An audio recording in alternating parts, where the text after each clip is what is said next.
Je dirais pas que je suis quelqu'un de matérialiste, sauf quand il s'agit de ce qu'il y a dans mon studio. Je fais très attention à ce que je dispose ici parce qu'en général ça va m'inspirer et créer une ambiance propice à la création. Et le problème c'est que tous les jours quand j'arrive à mon studio, je m'installe un peu ici pour dessiner et je fais face à ceci. Dès que je prends un crayon ou un marqueur pour dessiner, je dois le prendre dans cette horrible pot. Donc, ça fait des années que je cherche à le remplacer, mais je trouve rien qui me plaît. Et dans la vie, je pense que quand on veut vraiment un truc, il faut le faire soi-même.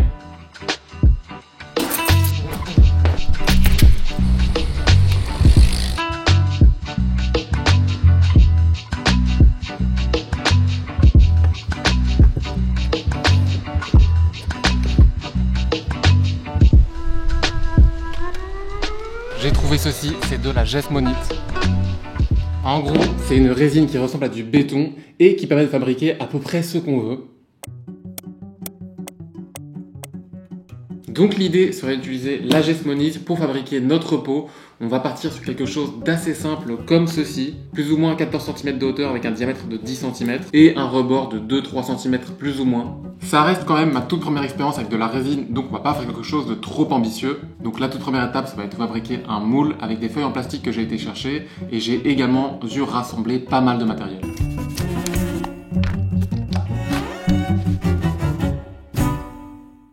Bon, ben je crois que maintenant on va pouvoir s'y mettre. Hein.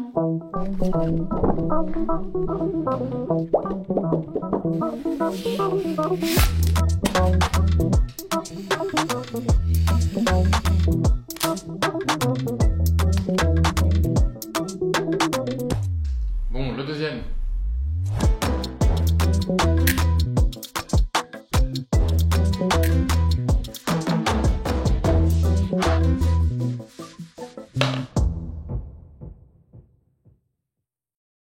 Il fait super chaud. Bon, notre moule est quasi prêt. Là, je vais juste coller ces deux parties sur un socle à l'aide de ce pistolet à colle. Je suis hyper content d'avoir acheté ça, j'ai qu'une envie, c'est l'utiliser. Ok.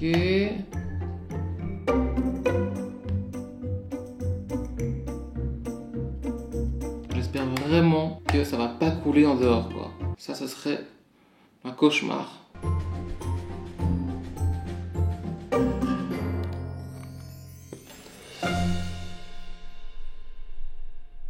Bon, il est grand temps de passer à l'étape cruciale. Je vais préparer la résine et ensuite la faire couler dans le moule.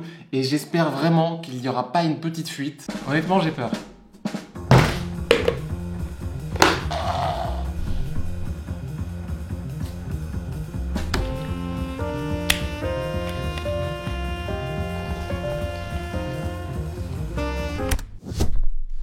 Je vous pose ici, voilà.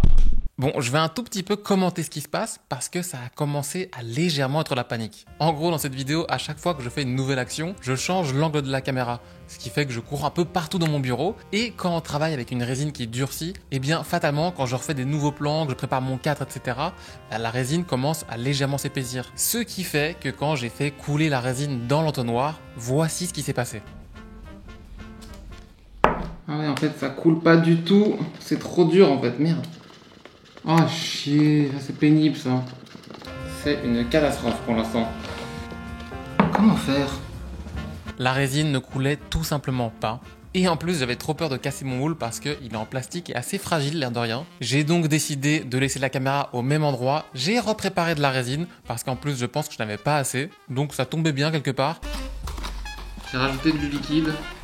Et au moment où j'ai refait couler la résine dans l'entonnoir, ça a coulé nickel. Et en plus, il n'y a pas eu de fuite. Donc ça m'a régalé. Je voulais juste apporter cette petite précision. La session commentaire est maintenant terminée. Je vous laisse avec la suite de la vidéo.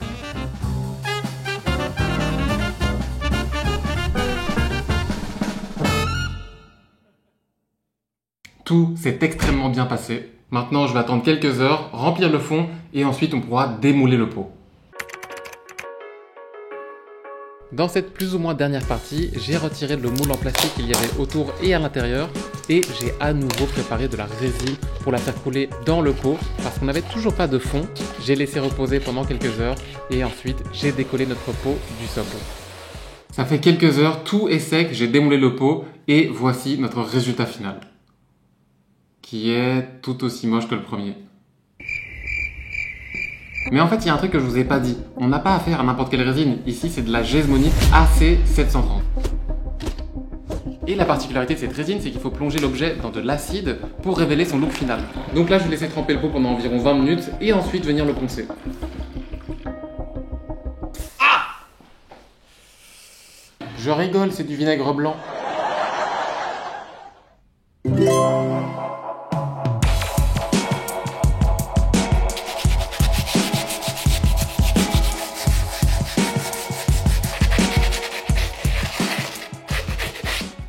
Les amis, ça y est, notre pot est terminé.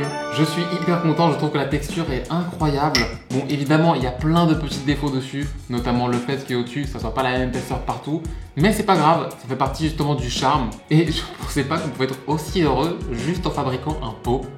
En tout cas, ce n'est que le début, j'ai hâte de faire des choses un peu plus complexes. Et il manque encore un tout petit détail à notre pot.